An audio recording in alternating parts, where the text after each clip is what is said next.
Ficou muito tempo botando. Pronto, voltamos então, tá? Já comecei aqui, já estamos gravando, gente. Bora lá. Aula passada a gente começou a discutir as coisas que tinham relação com o aspecto financeiro da arquitetura.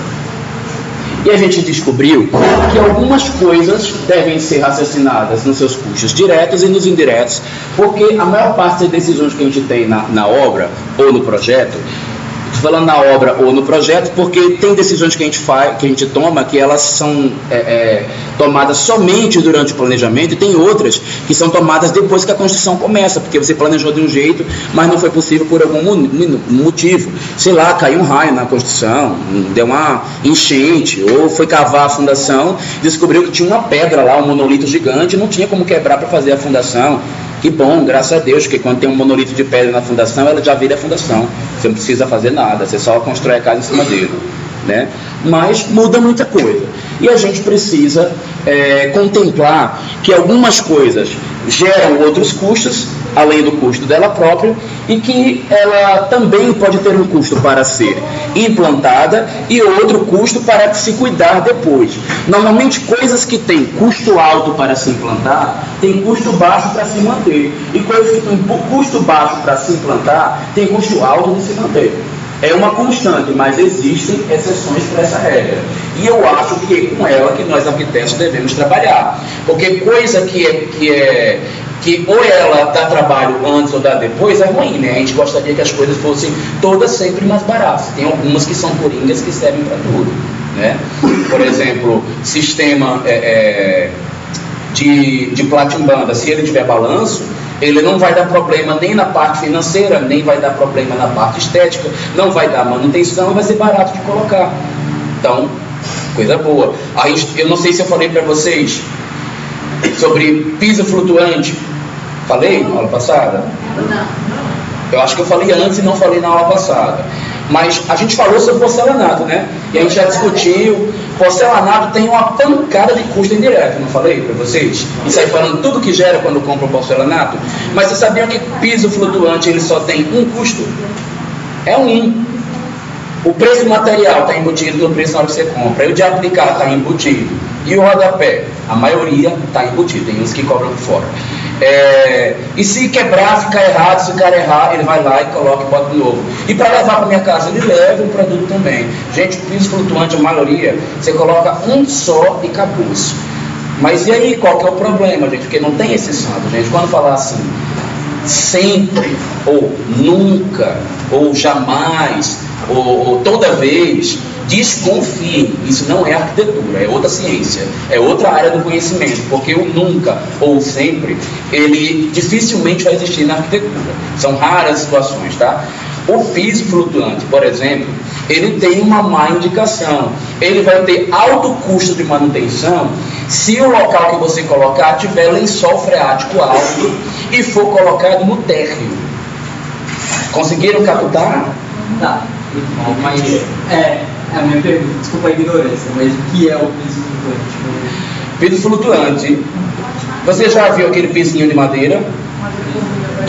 Parece tábua corrida, que ninguém usa mais tábua corrida. Hoje em dia todo mundo coloca um pisozinho, que ele tem um sistema de macho e fêmea que encaixa no outro, vai encaixando, e aí quando chega no canto você gruda com o rodapé e ele prende tudo no piso. Tem um sistema que você vai botando ele, passa cola, ele já nem é flutuante, não deveria ter esse nome. É piso colante, não flutuante, isso daí. Mas as pessoas chamam o que passa cola também de piso flutuante. O normal do piso flutuante é só encaixar e prender nos cantos, porque ele realmente está flutuando. Quando ele não encosta no chão, no sol. Encosta, mas diz que ele é flutuante porque não é colado, porque não passa cola para prender. Ele gruda um no outro e gruda nos laterais, então é flutuante, né? Porque não está grudado na parte de baixo dele. Esse piso, quando o lençol freático é alto, não vai funcionar. Sim. Coisas que vocês devem saber como arquitetos. Piso flutuante de madeira acabou, né? Ninguém usa mais. Quer dizer, não é que acabou, ninguém usa mais. O custo dele e a manutenção que ele dá e a falta de indicação específica dele para alguns ambientes fez com que ele caísse um pouco mais em desuso depois que apareceram os pisos flutuantes de outros materiais. tem piso flutuante de PVC, por exemplo. Qual a diferença dele com o de madeira? Umidade, leveza, espessura, ok? E visualmente falando, há 3, 4 anos atrás eu diria que nenhuma. Hoje eu digo que os de PVC são muito mais reais e mais bonitos e mais variados e mais opções. Não tem quem diga que ele é de PVC. É perfeito, é maravilhoso, é lindo, é igual à madeira normal. Com a diferença que ele suporta água. Ah, então quer dizer que eu posso jogar o balde d'água no piso flutuante de PVC? Não, porque alguns são feitos com cola, de colar embaixo. Aí vai soltar a cola que você fixou ele. Porque ele em si suporta até mergulhar dentro d'água, não tem problema nenhum. Mas a cola que é usada para colar, se for colante, não suporta. E aí, qual que é o problema que ele pode gerar? Tanto de PVC quanto de madeira não podem ser utilizados em local que tem lençol freático no térreo. Quais são os locais de Brasília que tem lençol freático alto? Gente, Brasília quase todo, DF quase todo tem lençol freático alto. Então, se você vai aplicar esse piso, 2 coisas deve perguntar para o seu cliente. Sua casa foi levantada, ela foi executada no nível que já era a topografia original. Se ela foi levantada bastante, tipo coisa de 1 metro, o risco de ter lençol freático batendo, dando capilaridade na base da casa, todo mundo já sabe o que é capilaridade, né? Gente, as palavras que eu faço aqui não é brincadeira, é para vocês captarem, se não tiver conta de guardar, anotar para usar, porque são vocabulário técnico da nossa área. Adquiram e usem. Não venham chegar aqui e falar de negocinho que sobe por debaixo, tá? Porque o negocinho que sobe por debaixo, eu vou xingar um palavrão e dizer o que é, tá bom? Então, por favor, né? Quem mandou que sou desbocado, né? Agora aguenta. Ó, não, é para vocês não fazerem erros, né? Eu não quero vocês falando besteira, porque vocês são arquitetos, não podem ficar falando besteira. Eu já falo demais, né? Tem que reduzir. Já não basta as besteiras que eu também falo aqui, que vocês acabam pegando. Mas o que eu quero? Que usem as palavras, está falando de capilaridade, que é quando a água penetra pela base da casa e sobe na parede, tá? Causando infiltração. Isso que é capilaridade. E segundo andar, pode colocar piso flutuante aonde quiser, tá, gente? Que não tem problema nenhum, não gera nenhum problema em segundo andar, no pavimento superior de casa, trabalhar com piso flutuante. Mas não eram essas questões microespaciais que eu queria falar, não. Diga. E o custo?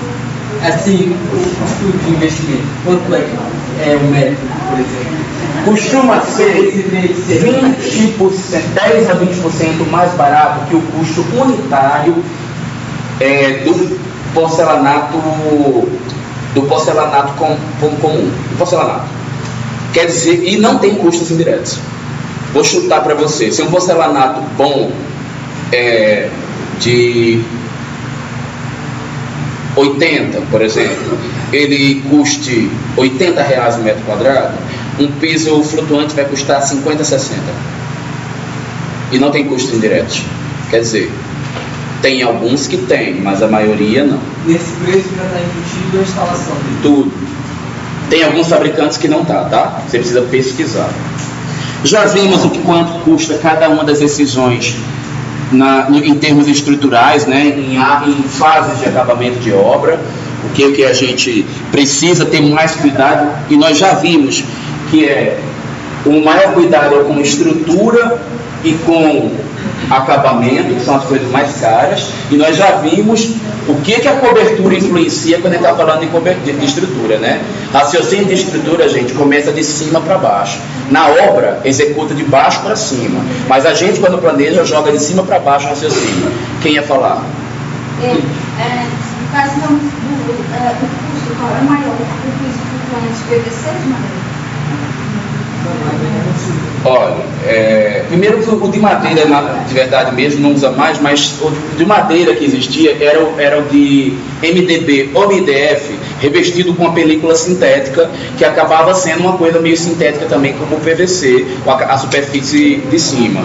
Ele é um pouco mais barato, porque ele já virou material esperado. Como já é material antigo e tem novidade, o outro está mais caro porque está na moda. Tá? É que nem o porcelanato rústico.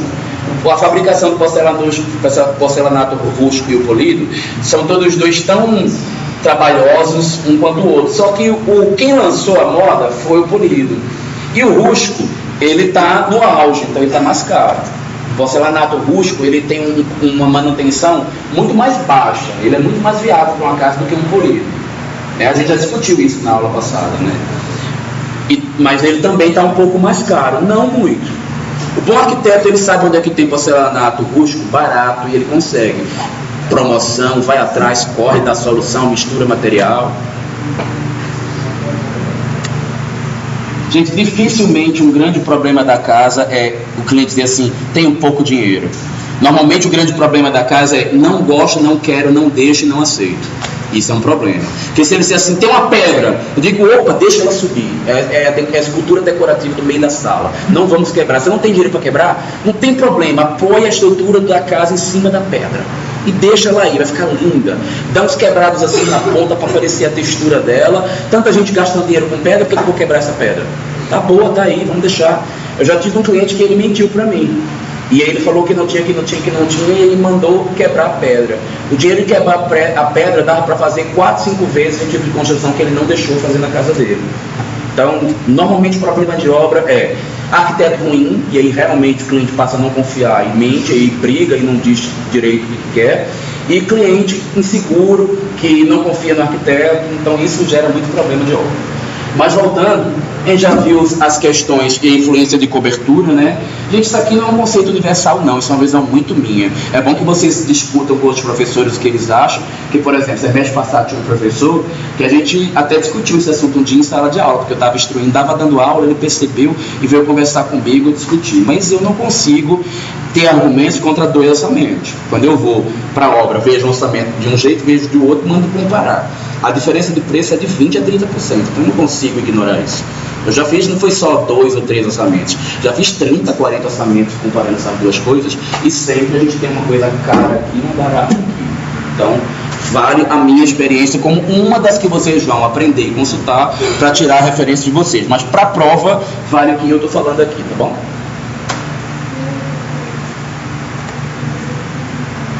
Já vimos a questão daquele monte de telhado que ele gera na casa, né? Problema sério. Vimos também que o platibanda reta não é essas coisas todas se for mal projetado, que ele pode trazer problemas também. Teve, inclusive agora, viajei para o interior do Goiás, e aí veio a mocinha lá de novo fazer as perguntas monstros que vocês sabem que eu odeio, né? Eu vou fazer minha casa caixotão, caixotão. E ficou repetindo para mim umas 10 vezes caixotão, caixotão. O que você acha do caixotão, caixotão? Eu digo, o que você acha de me mostrar o projeto para eu saber o seu caixotão, caixotão? Né? Eu não sei. Ele vai estar assim ou ele vai estar assim? Né? Qual é o problema lá? E como é que é o terreno? E como é que é o local? Para que lado nasce o sol? Todas as perguntas que vocês têm que fazer na hora de responder alguma coisa, né? Eu não podia fazer todas, ela não deu nenhuma para mim. Ela queria que eu desse na lata e eu falei assim, vai ficar bom. Vai ter um bom profissional, experiente, pensou em tudo, planejou, vai ficar bom. Mas vou gastar muito, você vai ter um bom profissional, vai ter uma boa equipe, vai ficar bom, vai gastar não. Tive que deduzir, né? Uma coisa, gente, vocês já perceberam que para a gente fazer uma casa que se adapta bem aos aspectos climáticos do Brasil, a gente tem que fazer muita coisa na forma da casa? E é trabalhoso, e é difícil, e gera estruturas que podem gerar peso e que contrariam a questão econômica?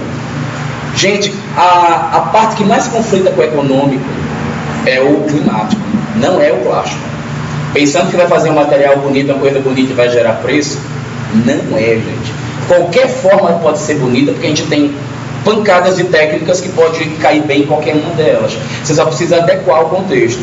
Mas a parte climática não tem para onde fugir. A não ser que você abra a mão e diga, eu não quero fazer uma casa boa do ponto de vista climático. Aí você não vai precisar se preocupar tanto com custo. Mas normalmente obedecer fator climático gera custo na casa, viu? Que eu acho que é um custo-benefício que deve ser atendido.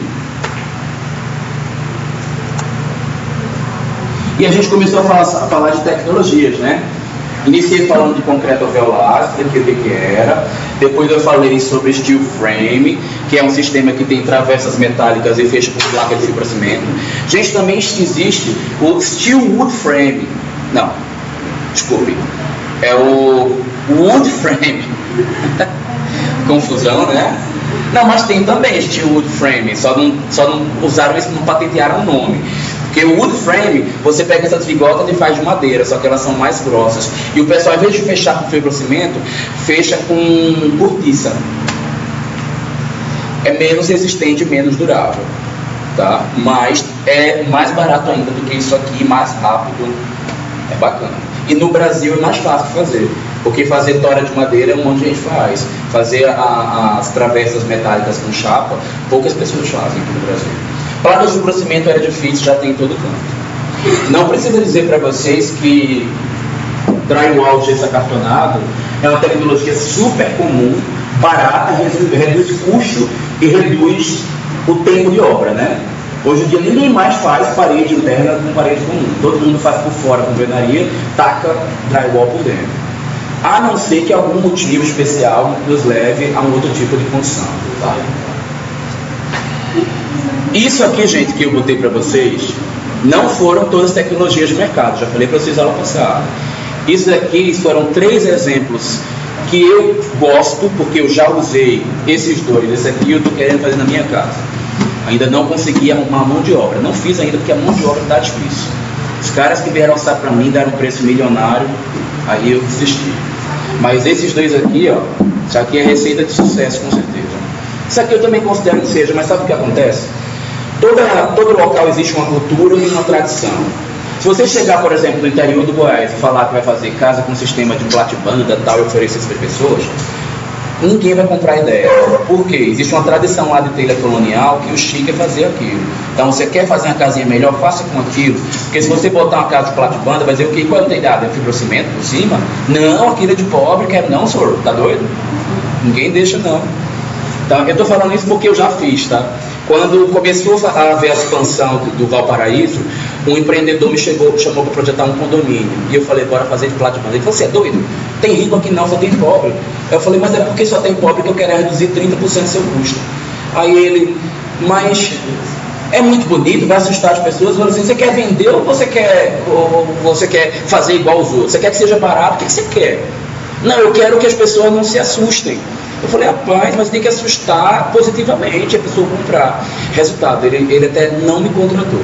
Ele pagou minhas horas pelo tempo que a gente ficou interagindo e contratou o arquiteto da região. Que eu não consegui chegar num acordo com ele. Mas você viu o condomínio depois? Vi. Ele fez um monte de telhinha colonial, com telhadão assim alto, apontado para frente, uma água para frente, outra para trás. A para frente jogava para frente da sala, aí tinha uma porta de entrada no meio, a janela da sala de um lado, a janela do quarto do outro, que é exatamente como quase todas as casas do Valparaíso são. E aí ele vendeu. Ele teve um lucro perto do que ele queria, mas ele fez um monte de casa horrorosa e assim, que eu não considero digna. Gente, casa de pobre é aquela que a gente tem que fazer bem feita e bonita, porque você vai fazer uma vez. Pobre não reforma a casa todo ano igual o rico faz, não. Pobre ele faz uma vez e esquece. No máximo ele faz o puxadinho de trás para crescer, mas o que estava antes ele deixa como estava. Que ele só teve o direito de fazer o puxadinho porque a família aumentou, o filho já trouxe a mulher para dentro de casa, já entupiu ele de neto, ele já está desesperado e fez o puxadinho. Caso contrário, ele não fica reformando. Então tem que fazer bem feito e bonito. E dá para fazer barato. Eu quero que vocês pesquisem várias tecnologias, tá? Falei vários nomes. Bloco de gesso, bloco de poliestireno expandido, que é isopor. Tem tela projetada. Gente, é muito grande a quantidade. Tem casa feita de painel de PVC. Tem muito sistema de tecnologia alternativa. Pesquisem tecnologias alternativas. Tem casa feita de bloco de casca de arroz. Já falei, né, isso para vocês.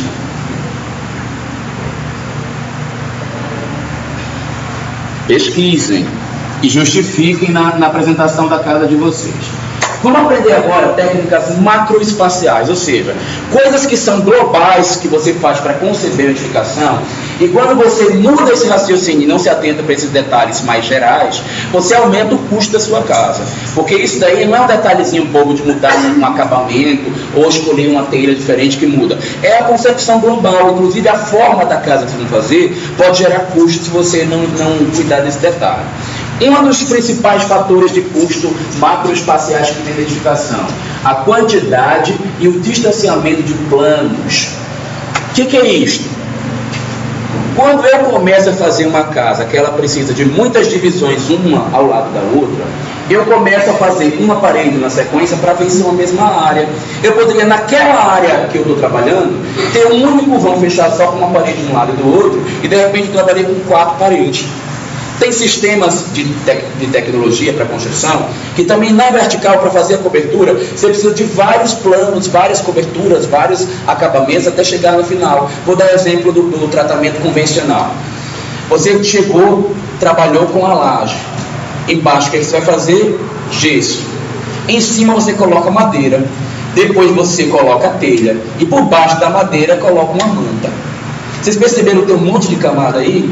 Tem sistema tecnológico que você coloca um único material, ele já é aquele plano, ele já resolve o problema, se não botar mais nada, está resolvida a construção. Obviamente que você não precisa ser tão drástico e tão purista para querer descobrir uma tecnologia que tem menos planos. Só precisa você ter consciência de não projetar casas que dependam de tantos planos para ser finalizada, porque isso aumenta o custo. É mais comum aumentar o custo na horizontal do que na vertical. Tá? Até porque, gente, outra coisa, antes de eu passar para o vertical, o tamanho do vão também aumenta custo, quando os vãos são muito grandes, ok? Vãos médios são melhores do que vãos grandes. Vão pequeno também aumenta custo, tá? Sabe por quê?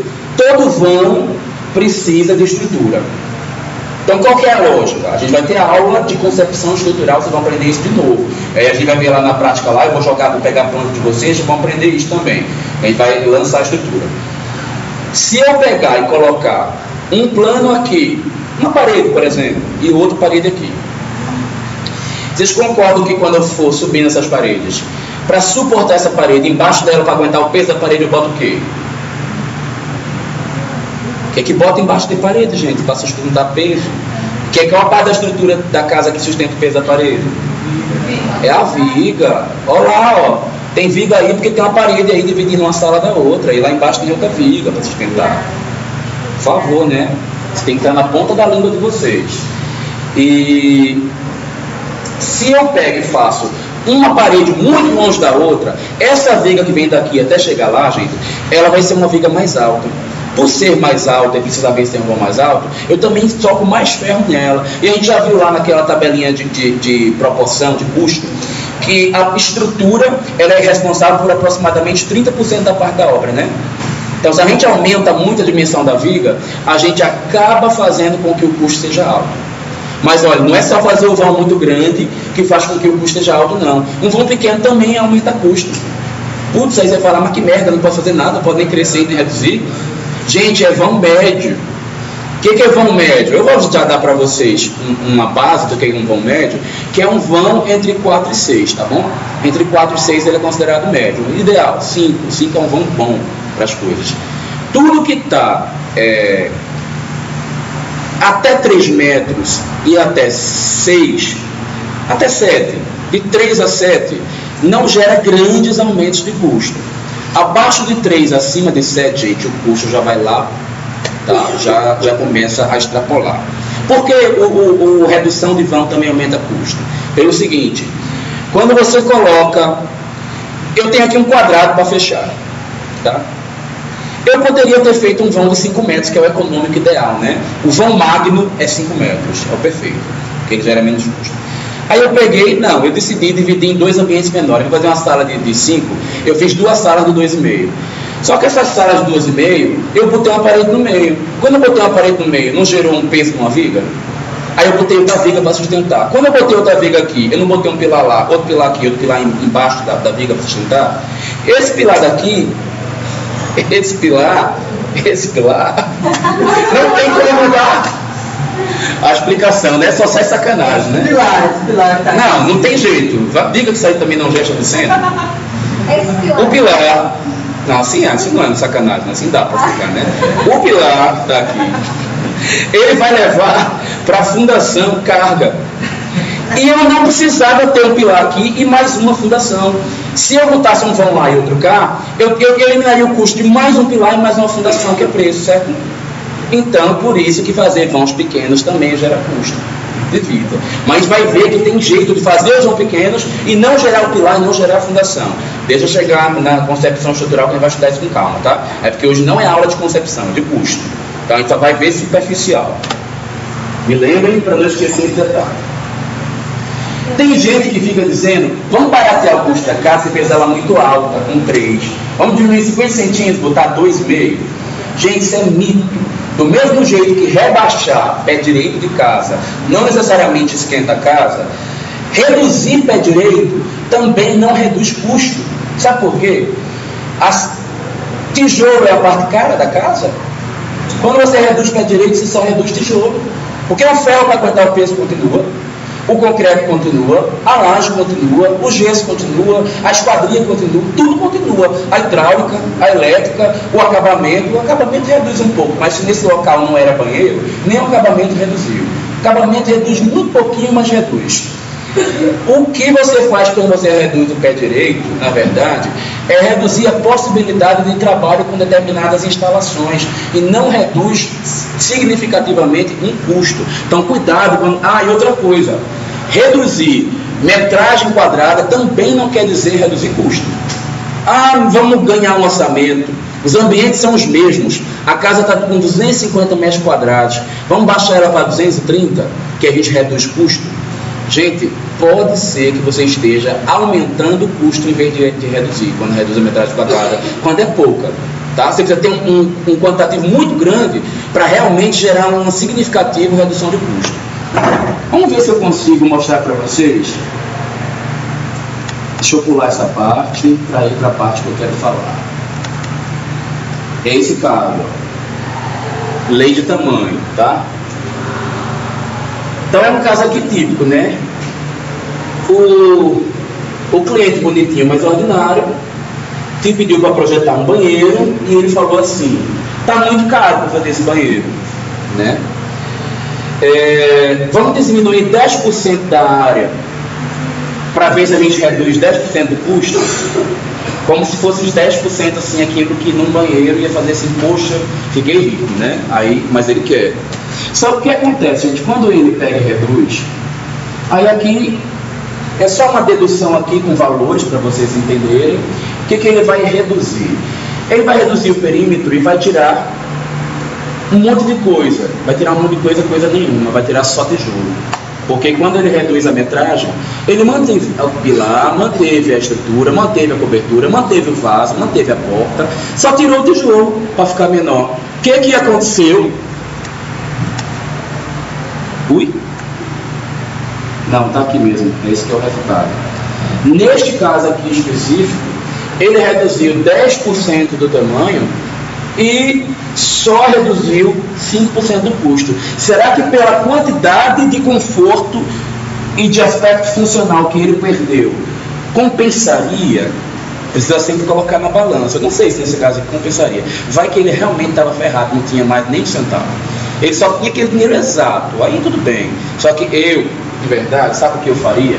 Eu tentaria mudar o tipo de telhado, o tipo de porta, o tipo de vaso, porque manteria o conforto e aí eu chegaria no resultado, né, sem reduzir o conforto da área e com um preço mais em conta.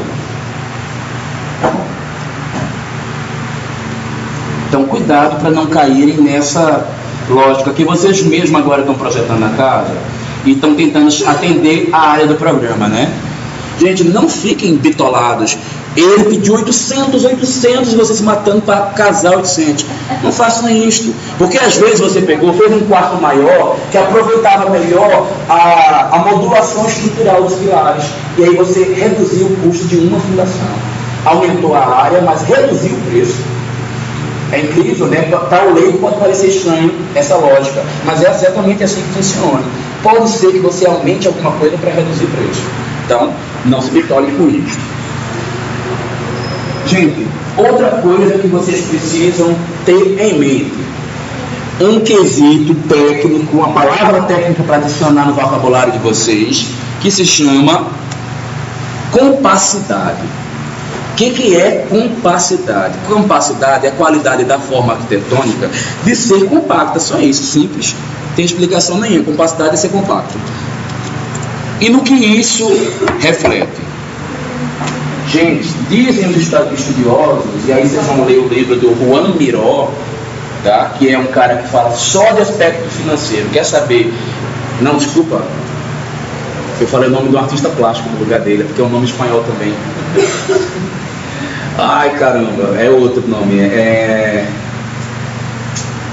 Desculpa, eu não consegui lembrar agora. Daqui a pouco eu dou o nome para vocês. Juan Mascaró é o nome dele, lembrei. Vamos ler o livro dele, se eu não me engano é Custo das Decisões Arquitetônicas, uma coisa assim o nome do livro dele. E ele fala só sobre custo, sobre o que gera custo, o que reduz, o que melhora. Cuidado que ele também tem um livro específico, ele tem custo da decisão arquitetônica para hospital, custo da decisão arquitetônica para um edifício público. Tem um que é mais geral, que é o que interessa para a gente, tá? Eu não sei se ele fez um para habitação e residência, mas se tiver esse, aí vocês vão ler o do Juan Mascaró de residência, que é bacana para arquiteto. Bom, mas lá ele defende, não só ele, como vários outros autores, vários estudiosos, que a forma mais próxima possível de um quadrado ou de um círculo, ela é compacta. Porque ela não está espalhada. Porque por contrário de ser compacto, é ser esbelto. Tudo que é muito alongado é esbelto. Tudo que é muito quadrado, muito arredondado, é compacto. Quanto mais compacto é uma área, mais a parede que foi utilizada para um ambiente, ela serve para projetar a outra. Quanto mais você faz o objeto longo, você só usa a parede dividindo uma vez. Ela só divide um ambiente com o outro. Ao passo que um ambiente como esse aqui, ó, uma coisa maior,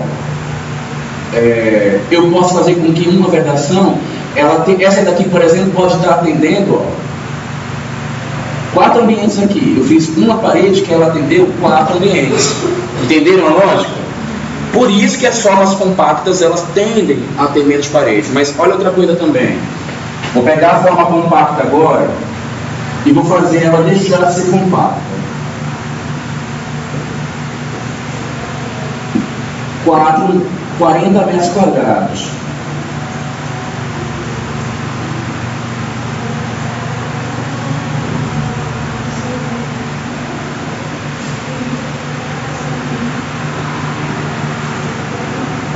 metros quadrados.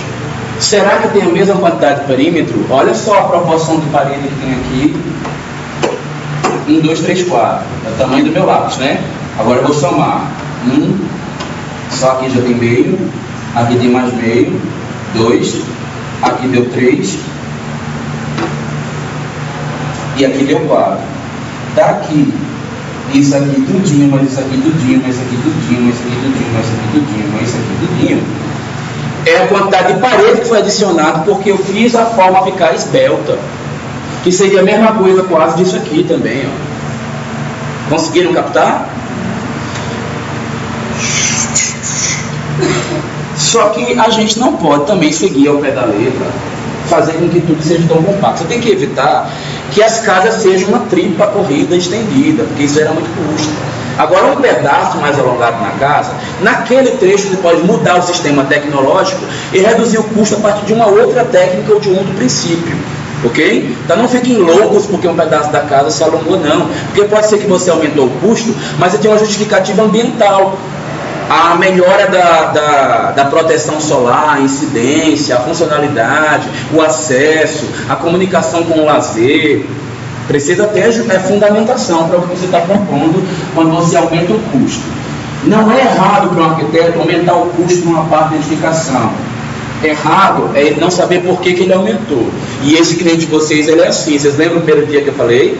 Ele não está tão preocupado de você usar coisas das mais baratas. Ele está preocupado que você invista bem o dinheiro dele. Então, se você está gastando, você tem que explicar por quê e aonde, qual é o benefício que ele vai ter em cima disso. E para isso, vocês têm que dominar essas técnicas aqui. Gente, esse aqui ó, é um exemplo de um arquiteto que projetou um edifício, onde isso aí também é um dos exemplos do Mascarola. Ele queria economizar elevador. Só que ele, gente, tornou a forma toda esbelta, fez ela toda alongada.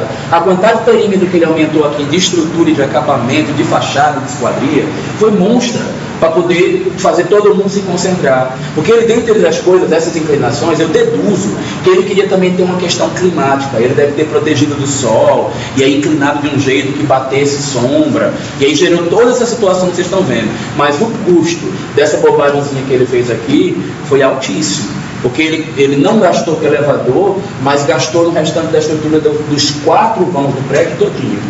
Então tem que ter cuidado com esse tipo de solução aí, tá?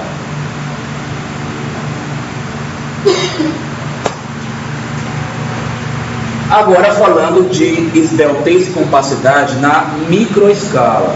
Gente, funciona do mesmo jeito. Fazer uma sala alongada é mais caro do que fazer uma sala compacta. Isso aí é claro o objetivo para fazer isso. Vamos fazer os testes agora. Já que agora a sala é uma área menor, vou reduzir o exemplo. Vamos supor que a sala que eu queira fazer é uma micro sala, tá?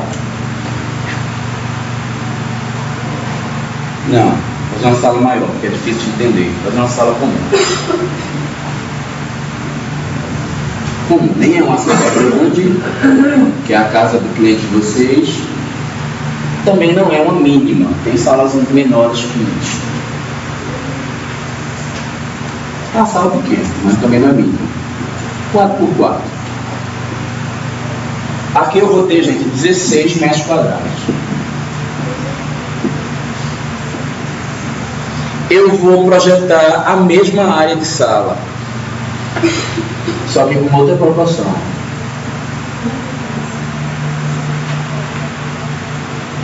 Dois por 8. 16 metros quadrados também. E vou projetar a minha terceira sala. 1 por 16. É impossível fazer uma sala assim? Não. Só que normalmente não é tão confortável, né? Tem, tá? Entrem lá na internet e coloquem a casa mais estreita do mundo, vocês vão ver. Ela tem 1 metro de largura de cima até embaixo. Desse jeito. Existe. Bom, vamos ver as questões aqui de custo. Eu falei para vocês que aqui eu teria... Vamos só considerar a questão de acabamento. Vamos medir metro linear de acabamento e de alvenaria, para não fazer a coisa ficar tão complicada agora. Se daqui para cá tem um parede e também tem um rodapé, eu só vou usar o rodapé, só um exemplo, porque tem tanta coisa que entra, tem esquadria, mas eu vou botar eles dois, vai ficar fácil de ilustrar. 4 metros de parede, 4, mais aqui 4 vai dar 8, mais aqui 4 vai dar 4 vezes 6, 24, tá bom? 24 metros linear de rodapé e também de parede. Se eu alongar fazendo uma casa mais esbelta, eu vou ter metro linear aqui, eu vou ter 8 vezes 2, 16, mais 4, 20. Peraí. Não, aqui tá errado, gente. Aqui é 16, tá? 4 vezes 4, 16. Eu não sei que cálculo doido foi que eu fiz, se vocês aí estavam dormindo, deixaram eu falar. E vocês não me questionam, não, é? Como é que vocês vão apresentar o projeto de vocês aqui para se defender das minhas acusações? Estudem, viu? Fiquem acordados. Eu falo merda de vez em quando também, né? Eu também tenho esse direito, por favor.